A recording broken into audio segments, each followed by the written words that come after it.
Now I'm hungry. Thanks. About this time yesterday, we were talking about, okay, we think Kyle McCord, we like our chances there. We think he could commit kind of any day now. He was on a visit. That's all still true as far as we know. Then we had the bombshell dropped yesterday of the Dylan Raiola situation rapidly changing.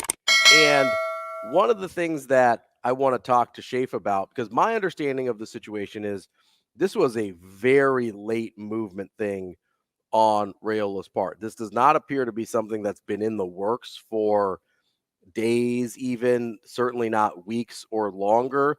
This seems to have been a pretty last minute change from what we were expecting. I mean, if I'm not mistaken, Raiola, I think, was supposed to move into Georgia within the next week or so. Like, this was not this was a fairly abrupt thing. And I don't know that a lot of people were aware of what was happening before that. So I know there's some people that kind of are, conspiracy theorying it up and be like, oh, did they know this whole time and whatever? To my knowledge, that is not the case. Mark, I don't know who Mark is on the stream, but he says they're both supposed to commit on Sunday. Mark, if that's right, that'd be terrific. Yeah, he said earlier on in the show that 24/7 Sports, which we can ask Schaefer about because that's who Schaefer writes for, put out a it wasn't us. Some sort of account. Okay, there it is. So now, let me give me a minute on this. Go ahead, take it. If you are the type of person that pretends to be another individual on Twitter, pretends to be a news entity for your own entertainment, congratulations with your 24/7 Husker account using our masthead, pretending to have breaking news. And if people just went back through, had all of like 2 tweets in the last year. So obviously our account would have more than 2 tweets, as Nebraska had more than 2 fumbles inside their own 20-yard line. So that would have prompted tweets alone. But yeah, just a great message for people to, really think about the account that you are retweeting and believing, because most of these accounts know nothing. They steal information. They publish information that's not theirs, and they do it for Twitter engagements for Elon Musk and his beautiful town square. So, yeah, just keep that in mind. But I think we have a few things to talk about that aren't just me complaining about. Hey, good morning, Schaefer. Hey, Schaefer, how are you? It's been a day. It has been a day. Mike J. Schaefer from Husker 24/7 joining us on the Warhorse Sportsbook Hotline. Schaefer, so let's start with, when did you first become aware of this Dylan Raiola thing, that there might be actually something here? I think slightly after the rest of America did, as I was taking a shower at like 5 p.m. because I had to go run an errand. I hadn't left the house that day yet, which, if you really want to know how the sausage is made, when you work from home 90% of the time, you don't always feel compelled to wake up and take that shower immediately. So, but I was leaving the house. I needed to be a presentable human. And I get out of the shower and my phone is just melting. Like, it is just melting. And I open it up and there's like, I don't know if this has happened for you guys where you're in a few group texts or you're in, some messages, and the very first text you see out of like 60 is just somebody WTF. And so you don't even know what they're responding to because you just are opening your phone and then you're looking through it and it's, there's like a Raiola exclamation point, a Raiola question mark. What the hell is going on from Brunts? Like there's all sorts of stuff like that. And so for me, I was probably about 15 minutes behind everyone else and very confused, but also very clean from a hygienic standpoint. So, that's what matters here. When I found out that news, I was as clean as I could possibly be. So as you find out this news, what is your process? I'm sure you started digging into this to find out, like, okay, how much validity is there to this? Obviously, Steve Wiltfong, who we talked to yesterday, changed his crystal ball, which as part of your organization, I'm sure that carries a ton of weight as well. That dude gets a lot right in terms of those predictions. So what was your process as far as like digging into how true this is or isn't, and what did you find out by the time we got to last night or this morning. Well, you just immediately get on the phone and just start making phone calls. So I talked to Steve for a little bit and, had a general idea of where his information came from and why he thinks what he thinks. And then, went to our Georgia message board and looked at what they were saying and what they were writing. And the large conclusion here is the Raiola family is just unhappy with Georgia. There's, a lot of, at this point, reasons as to why.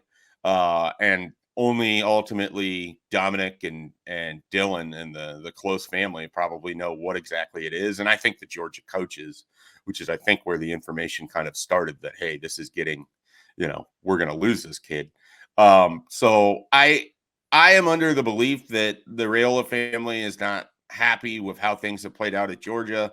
And they're big on promises. Ohio State broke promises for them, and they immediately decommitted from Ohio State. I think Georgia has broken several, and I think the decommitment is imminent. And I think Nebraska is the location where this is.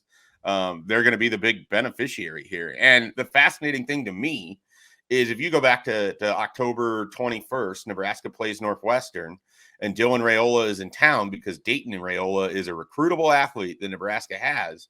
Mm-hmm. And Nebraska is not treating Dylan like a recruitable athlete. He's wearing a different placard, the kind of thing that you do if you're a hanger-on family member, if you're not a recruit.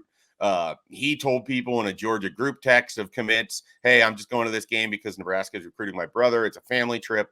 So this wasn't like I think Nebraska has always been very cordial, and I think they always will be because, again, his dad's name is on the wall of the stadium. Mm-hmm. Like, he is always going to be linked to being Nebraska, whether he ended up here or not. And that was always the thing. And I think they always wanted to leave it that way because of the way the transfer portal works anyways. I think they always felt like there was going to be a second opportunity and really, honestly, a third, but a second for this staff. And here it is in December, nearly a year to the date of which I think they went down and first met with Dylan Raiola after he decommitted from Ohio State. So it's, it's funny how these things kind of work. I'm reminded by the fact I put in a crystal ball for him in February based on everything I was hearing at that time. And I felt good about that crystal ball at that time. And then obviously things happen, and Georgia being Georgia is really tough to overcome. But I think Nebraska's situation is pretty inviting to the Raiolas just because Nebraska clearly needs a quarterback. And I think right now, after all of the talk, all of the season of what is 1890 and what has the collectives done, I think Nebraska is going to throw that cash this offseason. We'll put it that way. They are not going to be left, just wondering where do they invest their money at this point. I think they've targeted several investments, and we will see if that pays off for them. Well, Schaefer, a couple things that you said there. The first one that I want to hit on is that you said broken promises, kind of hit deep for the Raiola family, but that also goes to show how strong of a relationship that Nebraska still held with Dylan Raiola, and that's credit to Coach Rhule. I mean, that's what he's been preaching from the very beginning. How important is that relationship message, maybe not even just to Nebraska, but to the rest of the college football world, that, hey, you hold relationships with guys, anything can happen. Yeah. It's interesting, and I don't want to say too much because things always have a way of changing, but I think you can sort of see how players revere their first year with Matt Rhule based on how few guys have gone into the portal. I think guys want to be a part of this program. I think inside the walls over there, they feel like they massively underachieved to what they could have been this year. And I think there's a lot of belief that there could be a pretty good team next year. And so because of that, guys have bought in. And I think if you can make that visible, I think if you're Nebraska and you're bringing Kyle McCord through yesterday before the Raiola news even happens, I think you can show guys that are coming here for the sole purpose of 1 year and to win games that this is a place that is good from a cultural standpoint, is pulling all in the same direction. And all of that to say, it's not like this happened overnight. I mean, Matt Rhule had to earn the trust of his players. He had to earn the trust of recruits. He needed to then be able to show recruits that we're visiting what the culture looks like. And then more than that, those recruits need to be able to have conversations with players without the coaches around, without anybody else around, where they get the honest assessment of what Nebraska looks like. And the honest assessment, as far as I know, from talking to the players that I have, is they're very happy with how things had transpired, at least off the field, where Matt Rhule has taken them, the trust that they have with their coaches. And if you're looking for a place to play, and if you're essentially a mercenary, I mean, there's a lot that's inviting about it. And so I think relationships are a big thing. I mean, like let's take a look at these other recruits Nebraska has already won out for. They got Grant Brix because of relationships that Grant Brix had with Nebraska's staff, where he felt very strongly that Matt Rhule was going to put this thing in the right direction. And even though Nebraska went 5-7, he still wanted to be a part of where this is going to go. Carter Nelson, that relationship couldn't have been more solid, that Nebraska felt so comfortable with Carter Nelson. They didn't panic at all when Notre Dame shows up in Elgin, Nebraska, and then gets him to show up to the the USC game that he went to in October. Never wavered, no concern. Ja'Cory Barney commits to Garrett McGuire and Matt Rhule because that's where his mom thinks that he can grow up and become the best player that he can be. Meanwhile, Miami wants him, Arizona wants him. All of these teams are interested throughout. Ja'Cory Barney Brian Christopherson had a great story on Ja'Cory Barney that people can find on Husker 24/7. Like, relationships matter. I think that's why they're getting a fair amount of these commitments. And I think it's why they have largely stuck. And the ones that haven't have been kind of Nebraska's call. Like, it hasn't been, Kawan Lacey is the exception here. But for the most part, it's largely been Nebraska like, hey, look, you're going to look around. We don't have a spot for you. Or, sorry, we thought that something was here, but right now we're against our numbers. So I think that relationships really matter to them. And I think that's visible when you're over there visiting and sort of being immersed in what's happening in Nebraska. The follow-up that I wanted to get to, Schaefer, was when you brought up Kyle McCord's name and the connection with Dylan Raiola wanting to come to Nebraska because there's room. There's a spot for him to be successful, probably sooner rather than later. And I've been reading a lot that even though all of this is kind of stirring up in the Dylan Raiola camp, that it won't affect Kyle McCord and his vision of Nebraska or potentially his commitment to Nebraska. Are you seeing or reading into the same thing? Yeah, I mean, I don't know how that exactly plays out. I think, from a logical standpoint, it's very easy for me to sit here and be like, okay, well, if you get Kyle McCord, he can start for 2024. If you get Dylan Raiola and Daniel Kalen, they can both redshirt and prepare themselves for ultimately what is going to be the spring battle of 2025. And you've got yourself your future and you've got your present. Like, talk about a great offseason. And yet I just don't know how that works optically, because I think Dylan Raiola wanted the opportunity to compete in the spring of 2024. And I think Carson Beck returning at Georgia has part of where the Raiolas might be unhappy is that. Now, do they view the McCord situation as different because Nebraska never told them that there wouldn't be a returning incumbent starting quarterback? Maybe. But I also wonder if it's kind of a, hey, we know you need a quarterback. Like, we're going to put ourselves into this and kind of muck everything up. And so I don't know. I don't know if that was the intention of the Raiolas. I don't know if it was the intention for the news to come out the way that it did. It seems like Nebraska very much is trying to do damage control. If you saw the Pete Thamel tweet about letting Daniel Kalen know that he still has an offer and is still, welcome to commit. But that's awkward too. I mean, I feel terrible for Daniel Kalen today. I mean, basically every step of the way, he's always had Dylan Raiola over his shoulder. I mean, all the way back to when he gets his offer in May, and then he's at Friday Night Lights enjoying it as an offered kid, and Dylan Raiola is out there just, throwing touchdowns and getting everyone fired up. And then Dylan Raiola commits to Ohio State, and it looks like Daniel Kalen's the new guy for the new staff last December, and then he decommits from Ohio State, and they have to redo everything with Kalen in May. So I don't know how that's going to play out either, but I think they have to massage some egos. And they have to really kind of play on different timelines here to get everybody working in the same direction. Because if Nebraska leaves this offseason with Kyle McCord for 2024 and Danny Kalen and Dylan Raiola for the future, I don't know that there is enough pluses on the planet to describe how they have attacked their quarterback room. Because where I was on the phone before I came onto this show talking to a guy that works for us who's going on CBS, trying to be like, okay, so Jeff Sims played till the fourth quarter against Colorado, and then you had Heinrich Harburg until the first quarter against Maryland, and then you had Jeff Sims again, but then you finished with Chubba Purdy, and I could see the gears working in his brain as he was trying to figure out how Nebraska's quarterback situation played out in the fall. So for them to walk out of the offseason with these guys, it would be tremendous. Schaefer, I said this earlier, and I want you to tell me if I'm being crazy or if this is accurate, okay? I said that if Nebraska landed McCord, Raiola, and I threw Fleming in there just for kicks and giggles, right?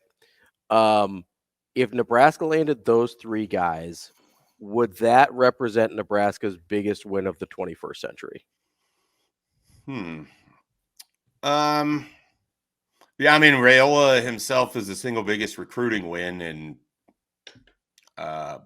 decades. Certainly the internet recruiting era. It's the right. Yeah. So then there's that. So that alone. But then to me, like McCord and Fleming are so critical to what I think Nebraska could be for 2024 that it just expands it. Yeah, I mean, if they have a day where it's just like, and then you can even throw in Prince Will's brother if you really want to. I mean, there is a way that Nebraska just totally goes from team that could be interesting in 2024 but hasn't proven anything to, it's not even a joke anymore, legitimately being handed a title belt that says off-season champions. Like that's how good it could go for them this week if some things play out how they could.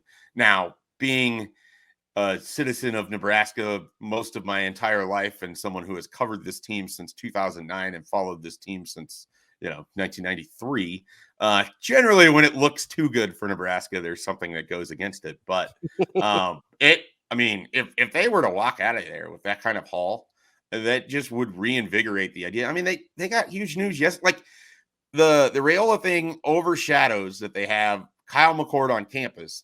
Bryce Benhart says that he's coming back. And I know that there's people that have feelings about Bryce Benhart, but I thought he was their best offensive lineman at times in 2023. And you're getting him for another year, and he's just going to be a steady veteran. Yeah, and so I'd be excited about that. And then Isaac Gifford was kind of your it guy on defense. He sort of embodied the Tony White defense to me in a lot of ways.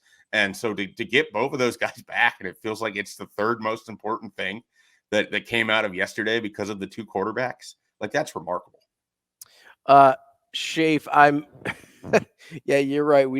There was a lot happening yesterday, right? Yesterday was a news heavy day.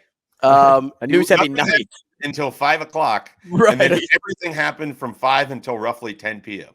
Do we want to toss in, since we're dreaming about potential offseason championships, do we want to toss in Trevor Etienne for Florida as well, just for fun? Do we know where that actually is coming from? I have no idea. Nope. It's just kind of it's just a rumor circling right now. I have no idea. That's kind of why I was asking, because I was like, I don't know, man. It appeared on our message board, and I was like, where is there? So, like, my job generally, whenever I see any rumor, is to go look for the direct source of where the rumor could come from, or figure out why there is smoke, what the fire is to the smoke that is fanned out to rumor land. And the Trevor Etienne thing, I mean, at one point, nobody from Nebraska's staff after this rumor had come out was even following him on Twitter. So it didn't feel like he was a target at that point. Now, multiple members of the staff are, and maybe things have changed that directly. I mean, he was at Florida, right? So, I mean, if maybe Princely has talked to him, I have no idea. Chief Borders, obviously, and Corey Collier were at Florida last year. So maybe they have some kind of pull there. Maybe it's just like the Raiola, McCord, Fleming. I have no idea. Well, that's but that one, it just caught me by surprise completely when I read that. And then I couldn't find anything to corroborate it. I don't have any information within 24/7 Sports right now that corroborates it. So I can't speak on it. But yeah, they need a running back. They really, really need a running back, in my opinion. And I think it's a combination of that, Schaefer. And so the thing was, Trevor Etienne shared a post on his Instagram page of Chief Borders. And so that's where I think the stretch kind of came in. Like, working a little bit on that one.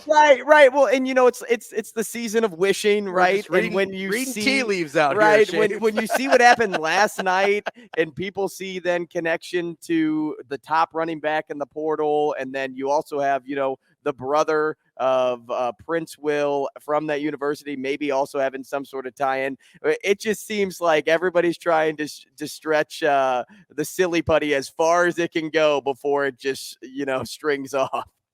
You now have me wanting to create like this this thing where I have like a Stretch Armstrong stretched out completely, and then you dub over a screenshot of like a message board post and you put it on the Stretch Armstrong, and it's your stretch of the day featuring Stretch Armstrong, and it's the most absurd thing that you find on a message board. I feel like people would really like that. I'm going to pass that idea to the message board geniuses. Yeah, and you know what? Just use the 24/7 Sports logo, make 2 posts, like it'll be fine.